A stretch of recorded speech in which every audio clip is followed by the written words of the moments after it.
In one of the previous year's question paper, on paper 2, there was a question that discussed B.R. Ambedkar as a wise Democrat.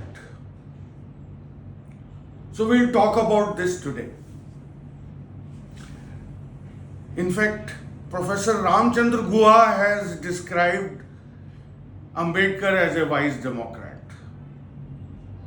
And I think a wise Democrat is perhaps the most appropriate epithet to describe the role of B.R. Ambedkar in drafting of India's constitution.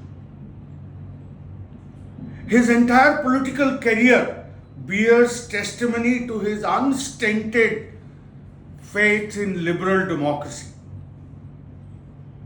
His democratic credentials are evident from the way the chapter 3 of the Constitution has been designed. Firstly, ignoring the emphasis on village as the basic unit of Indian society as advocated by Gandhians, Ambedkar made individual the basic unit of society. Further, the individual has been conferred with certain inalienable rights and freedoms, which is the core of liberal democracy. Though he wanted equality and economic democracy, but he did not advocate a violent revolutionary path for uplift of Dalits as glorified by the ultra-left. Instead, he believed in a gradualist approach within the democratic framework to achieve economic equality as evident from chapter 4 of the Constitution. Though a committed liberal, he was not a starry-eyed romantic. He was realist and wise enough to recognize the fact that democracy in India is only a top dressing.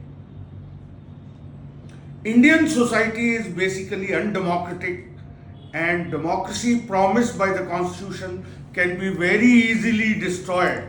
Therefore, he emphasized on the need for inculcating constitutional morality.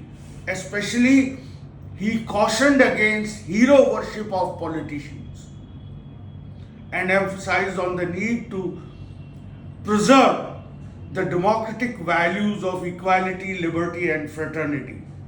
His wisdom as a Democrat is manifested in his recognition of constitution in India, of contradictions in Indian society. He pointed out that while constitution establishes political democracy, there is no economic and social democracy in India. This is a major contradiction according to him. Further, he was aware that democracy may degenerate into majoritarianism and minority may be persecuted. Finally, he tried to safeguard democratic system by establishing the administrative structure of the government.